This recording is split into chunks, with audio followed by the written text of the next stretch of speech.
You think you're ready. Stockpiled food for months, water filtration systems, ammunition, medical supplies, backup power, communication devices. Your garage looks like a military supply depot. Your basement could sustain a small army. But here's the brutal truth that most preppers refuse to face. All that gear, all that planning, all those carefully stocked shelves mean absolutely nothing if you've overlooked the one weakness that will destroy your chances of survival faster than any disaster ever could. And no, it's not about having more supplies. It's not about buying better gear.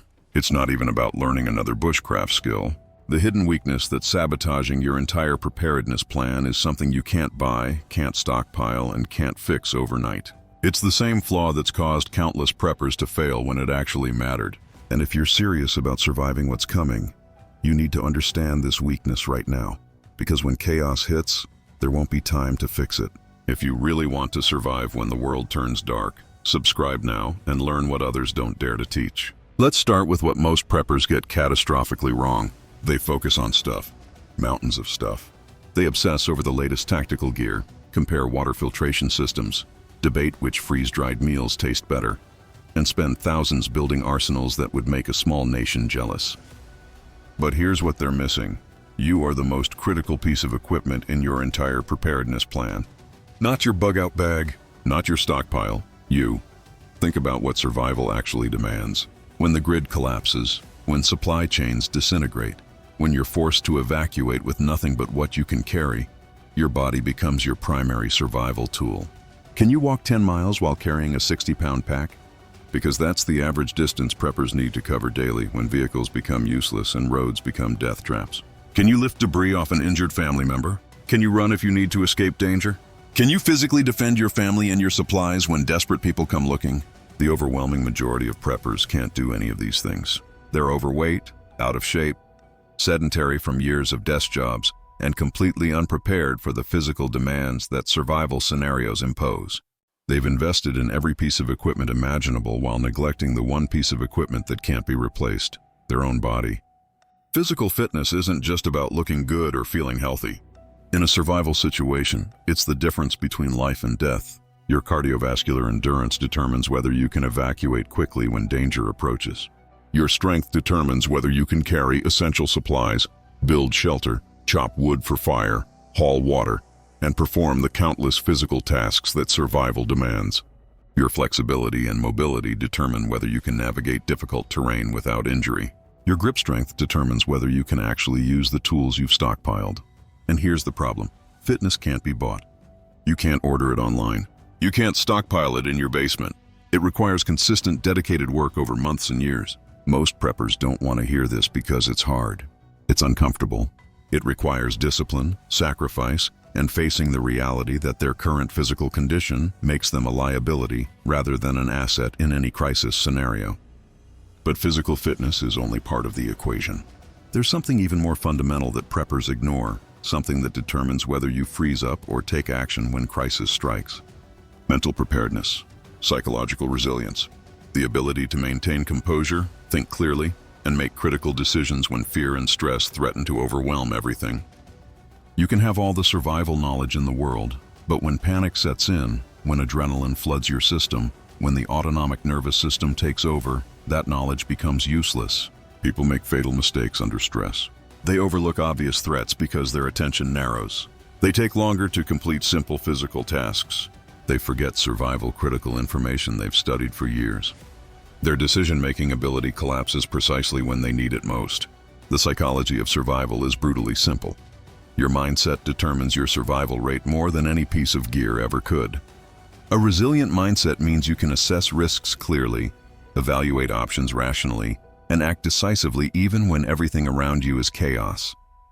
It means you can ward off the negative thought patterns that lead to paralysis and despair. It means you have the emotional capacity to cope with uncertainty, unpredictability, and the confusion that defines every real emergency. Most preppers never train their minds. They read survival blogs, watch YouTube videos, study disaster scenarios, but they never actually prepare themselves psychologically for the emotional impact of watching their world collapse. They never practice stress management techniques. They never develop the mental toughness required to function when fear threatens to shut down their capacity to think. Here's what mental preparedness actually requires: exposure to stress in controlled environments. You need to practice making decisions under pressure. You need to physically experience discomfort, cold, hunger, exhaustion, so your mind learns how to function despite these stressors. You need to mentally rehearse survival scenarios, not just read about them. You need to understand how your mind responds to fear and develop specific techniques to manage that response before it happens in a real crisis.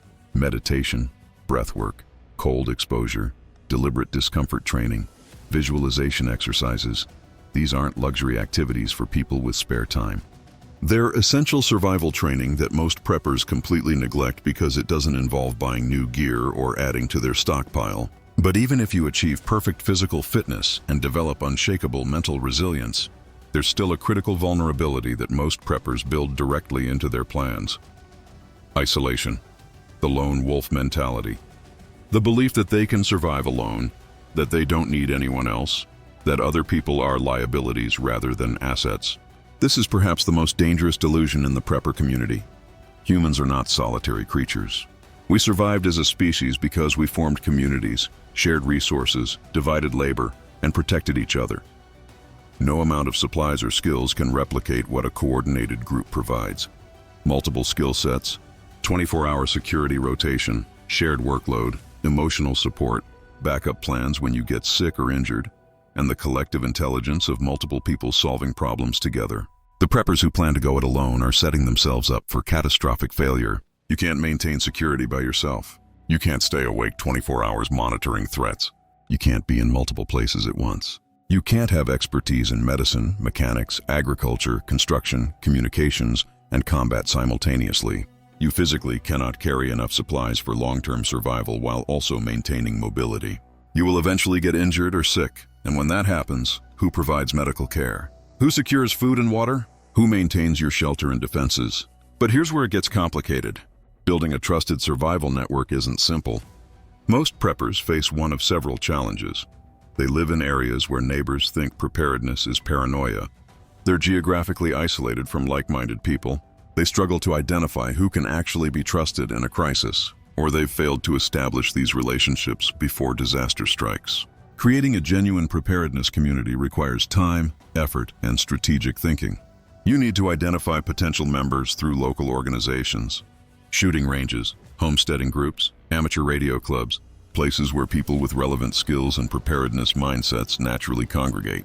You need to vet potential members carefully, establishing trust gradually through shared projects and mutual assistance before crisis hits. You need to maintain operational security while still building genuine relationships. You need to establish communication protocols, shared resources agreements, and clear expectations about mutual support.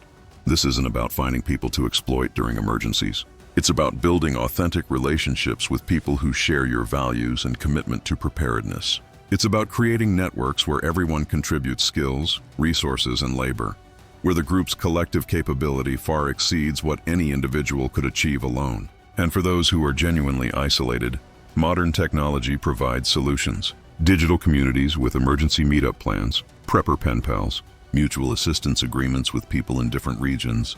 These can provide critical support even when you're hours apart during normal times. Urban preppers can establish relationships with rural contacts who provide retreat space during city emergencies, while rural preppers gain access to urban resources and connections.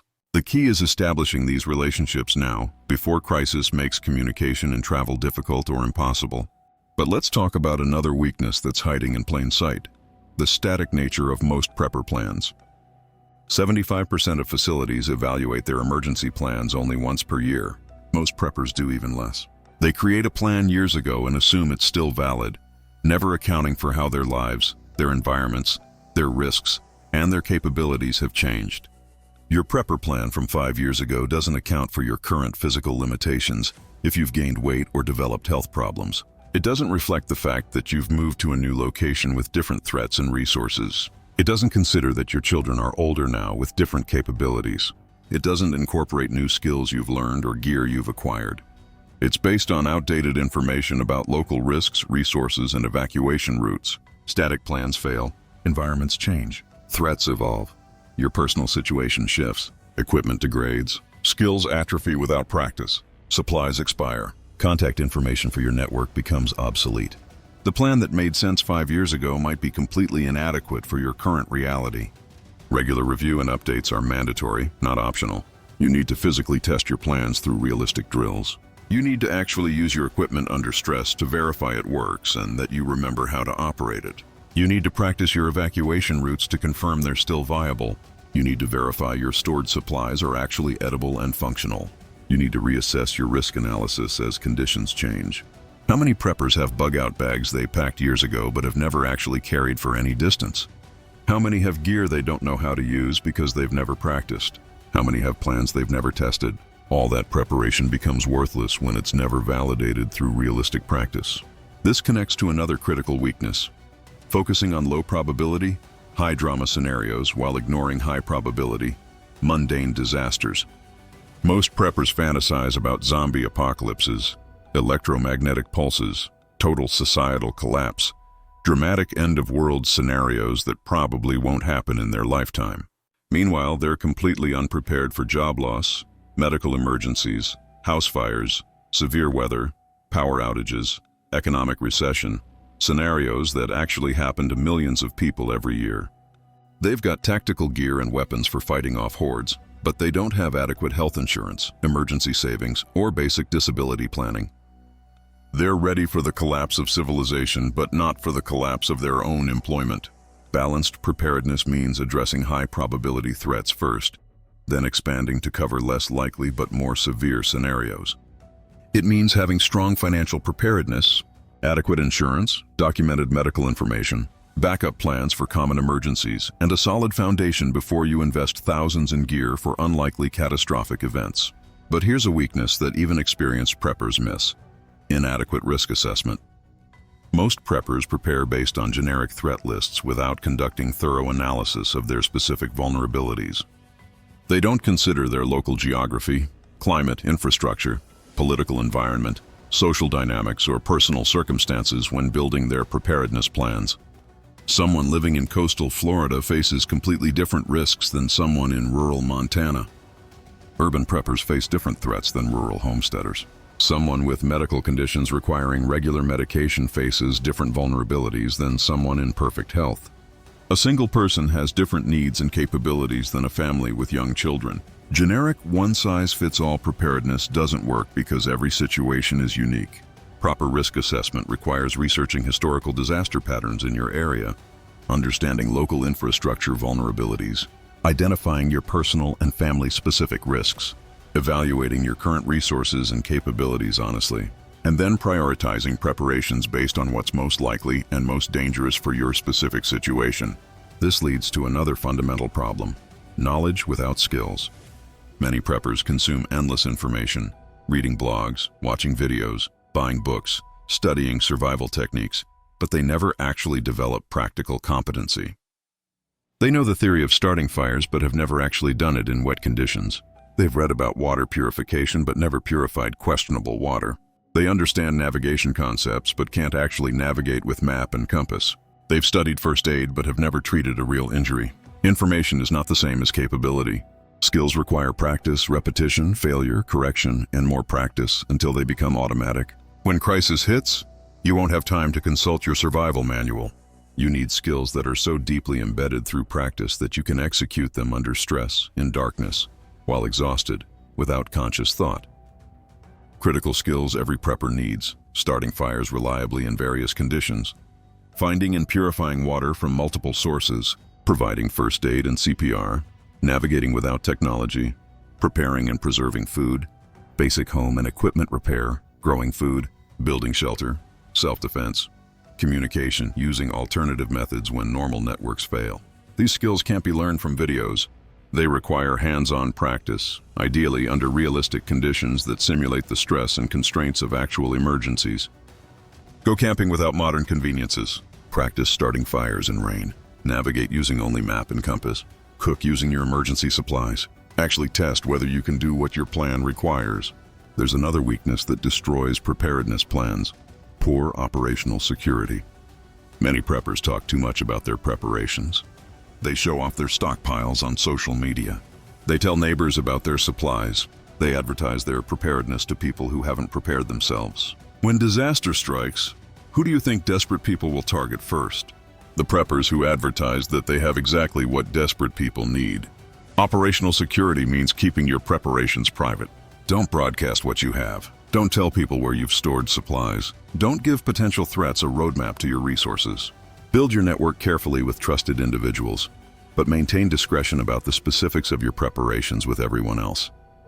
But perhaps the most insidious weakness is assuming initial preparation equals permanent preparedness. Many people build impressive stockpiles and then stop. They assume they're done, but preparedness isn't a destination. It's a continuous process. Supplies expire and need rotation. Skills degrade without practice. Plans become obsolete as circumstances change. Equipment fails and requires maintenance or replacement.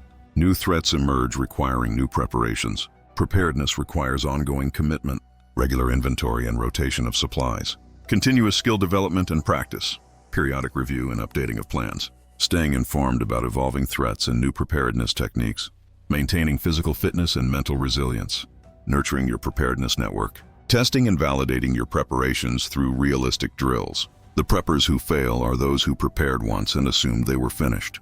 The preppers who succeed are those who understand that preparedness is a lifestyle, a continuous commitment to being ready for whatever comes.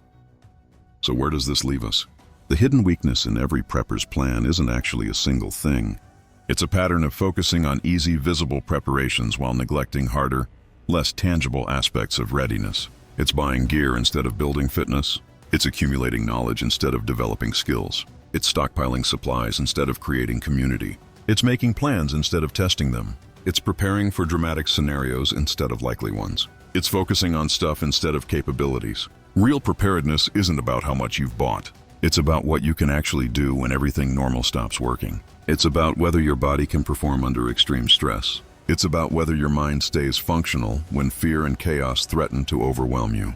It's about whether you've built relationships that provide mutual support instead of planning to face disasters alone. It's about whether you've actually practiced your plans or just written them down and forgotten them. The preppers who survive are those who understand that they are their most important survival tool.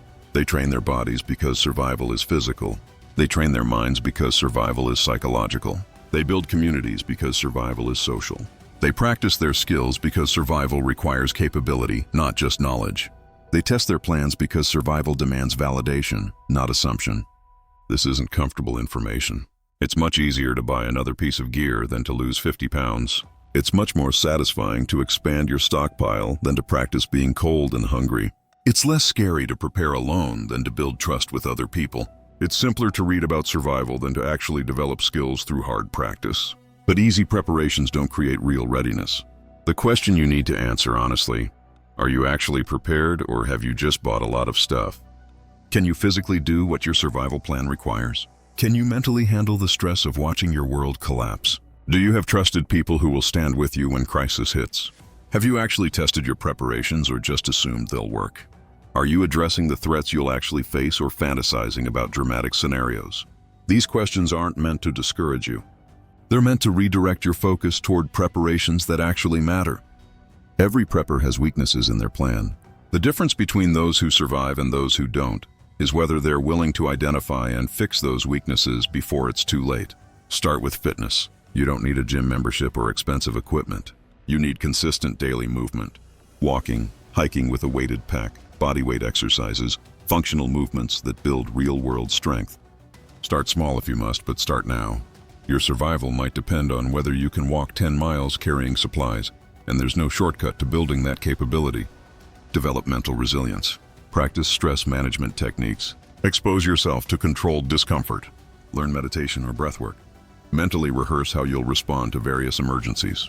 Train your mind to function under pressure because panic kills faster than any disaster. Build your network. Identify like-minded people in your area. Join local groups where prepared people congregate.